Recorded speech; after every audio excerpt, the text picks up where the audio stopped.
it was the main factor in my diagnosis was a lumbar puncture. It wasn't just a normal lumbar puncture. For every time the needle goes in your back, you have to get 3 or 4 anesthetic injection shots. The needle went in my back 7 times. So I had to get 3 or 4 injections every time that big needle went in my back. It was just horrific, and when I got out, and I got back up to my room, the doctor, he was a prick. He was an asshole, just arrogant, and just didn't care, and I kept saying, I want a specialist, stop, I need a specialist. But he wouldn't, so I just said, yeah, just keep going, get it over and done with. I've already had 3 or 4, you might as well go for another 3 or 4. So I had that done, and when I got back up to my room, they had to call a code on me because I couldn't speak, I couldn't breathe, I couldn't move.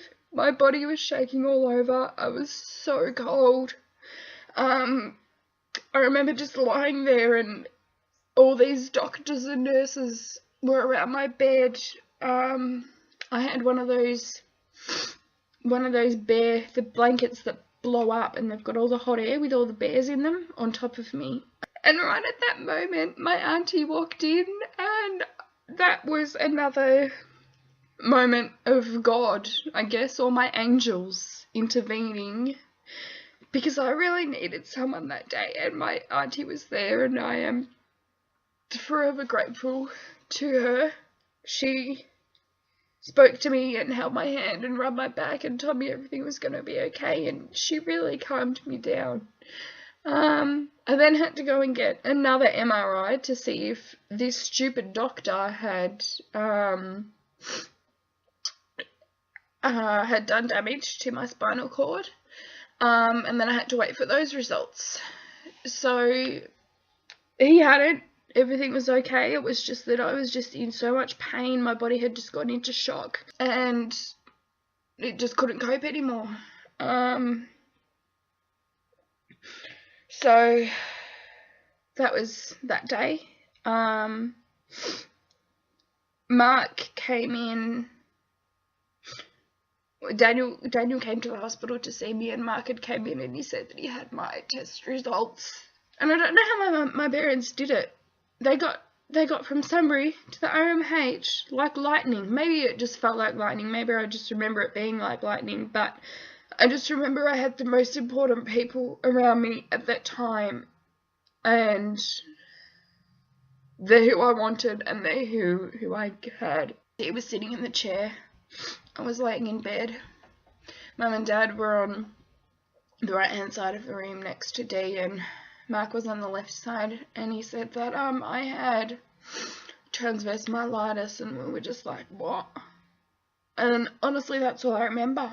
I don't know anymore. I can't remember anything more of the diagnosis, or if he explained it, or I just heard that, and I didn't know what it was, and I just didn't know.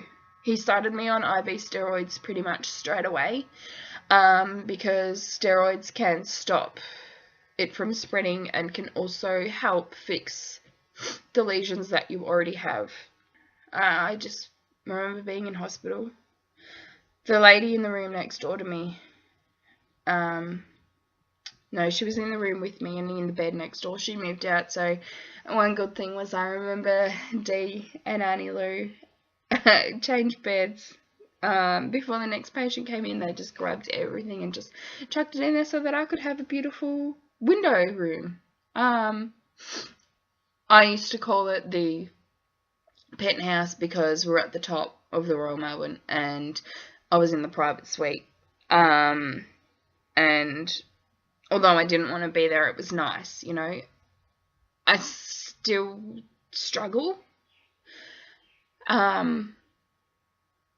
I've gone back to that level once, and even just thinking about it now, I don't know if I could go back again, because it's where my whole world changed. My whole life just turned upside down. I guess it's if you have a car accident or you see somebody jump off a building, or your parent or grandparent passes away at a certain hospital, it's really, really difficult to go back there. It's hard enough just going to get an MRI done at the Royal Melbourne, let alone being level 11 penthouse suite. Yeah, no.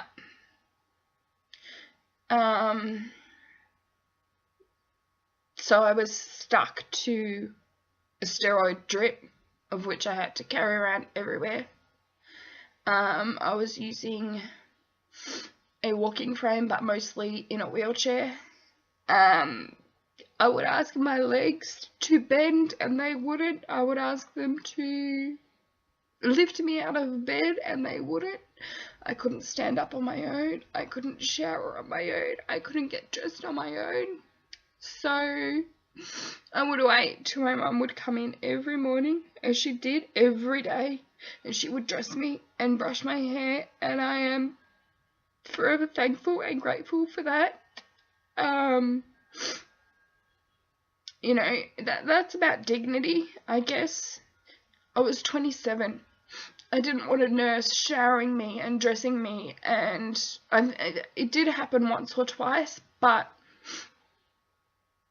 it was about me keeping my independence as much as I could and keeping my dignity as much as I could.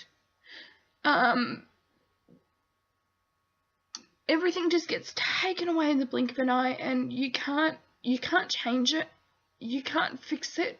Everything is out of your control, and that is what I guess I found so hard, was that everything I tried to grasp, it just kept being taken away and taken away and taken away.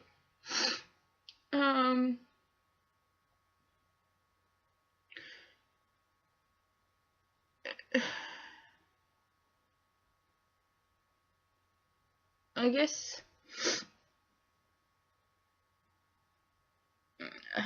again, I'm not sure what to say. Maybe we will leave it there for today. And if you have any comments or questions or anything, please just ask me. I'm here to tell my story to you, and I'm here to help you in some way. I don't know what way that is. I don't know how I'm going to help you. Maybe it's just to talk, you know. Maybe you just want to hear what really happened. Understand what really happened. Yeah, okay. Thanks for listening.